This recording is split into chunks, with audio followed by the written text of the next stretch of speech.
Hello বন্ধুরা, কেমন আছেন সবাই? আরও একবার স্বাগত জানাই আমার চ্যানেল রসইখানাতে। চারিদিকে হিমেল বাতাস, ঠান্ডা ঠান্ডা আমেজ, সবুজ শীতের সবজি দিয়ে বাজার 6 লাভ। তাই আজ রসইখানা নিয়ে এসেছে একটি হেলদি ডিশ, সিজলিং সালাদ। আমার এই রেসিপি দেখে খুব সহজে এটি বানিয়ে নিতে পারবেন। খেতে দুর্দান্ত হবে, আবার হেলদিও হবে। আমি চেষ্টা করেছি খুব সহজভাবে এটি বানিয়ে দেখাতে, যাতে আপনারা আমার এই রেসিপি দেখে এটি বানিয়ে নিতে পারবেন খুব সহজেই।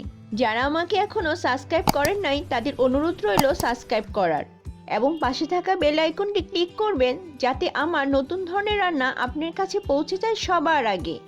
আর যারা সাবস্ক্রাইব করেছেন তাদের ধন্যবাদ জানাই।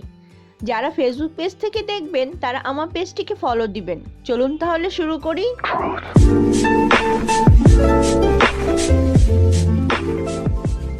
আজ আমি কেনা সসেস দিয়ে এটি তৈরি করব। মাঝে চিড়ে 4 ভাগ করে নিয়েছি, এতে ভেজানোর পর দেখতে সুন্দর হবে। প্রথমে যে কাজটি করতে হবে তা হলো সসেসগুলো কেটে গরম পানিতে ভিজিয়ে রাখতে হবে 10 মিনিট। একটা ব্রকলি মিডিয়াম সাইজ করে কেটে নিয়েছি। এখন 70% সেদ্ধ করে নিব, বেশি সেদ্ধ করব না। ব্রকলি সেদ্ধ করার পর একাই অনেকটা নরম হয়ে যায়, তাই বেশি সেদ্ধ করা যাবে না। অল্প লবণ দিয়ে দিব। এখন সসেসগুলো একটি প্লেটে তুলে নিব।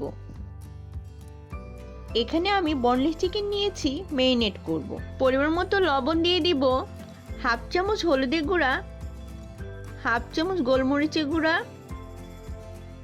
অল্প কর্নফ্লাওয়ার দিয়ে মেখে নিব। কর্নফ্লাওয়ার দিলে চিকেন ভাজার পর জুসি জুসি ভাব থাকে।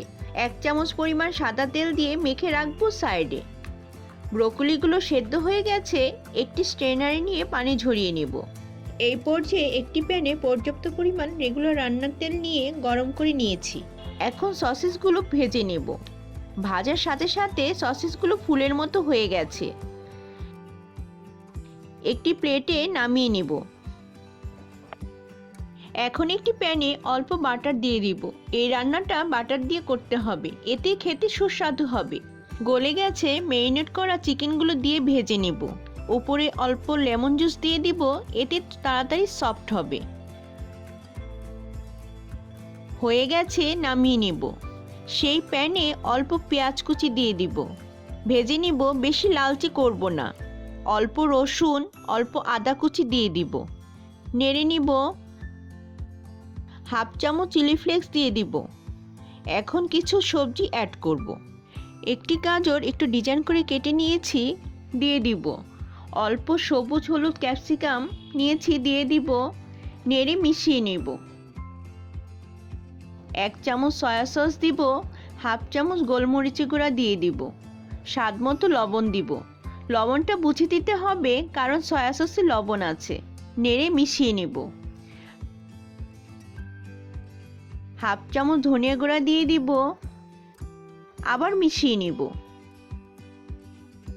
এই পর্যায়ে ব্রোকলিগুলো দিয়ে দিব, আবার নেড়ে নিব। চিকেনটা ছোট টুকরো করে কেটে নিচ্ছি, দিয়ে দিব।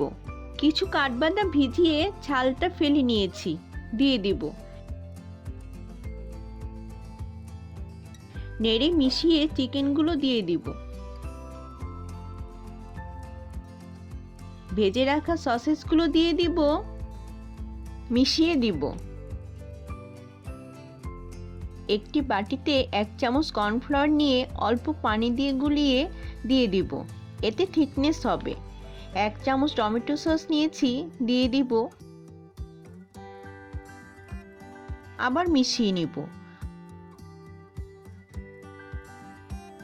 অল্প পানি দিয়ে দিব, আবার মিশিয়ে নিব। তাহলে এটি অলমোস্ট ডান। এখন একটি প্লেটে নামিয়ে দেখাচ্ছি। প্লেটে লেটুস পাতা ছড়িয়ে তার উপর নামিয়ে নেব। উপরে কিছু তিল ছড়িয়ে দেব। তাহলে সিজলিং সালাদ পরিবেশনের জন্য রেডি। আমি আশা করব আমার এই রেসিপি দেখে ঘরে এটি বানিয়ে খাবেন এবং কমেন্ট করে জানাবেন কেমন লাগলো। গরম গরম এটি পরিবেশন করবেন, তাহলে খেয়ে অনেক মজা পাবেন। ভালো থাকবেন, সুস্থ থাকবেন। আবারও দেখা হবে নতুন কোনো রেসিপি নিয়ে।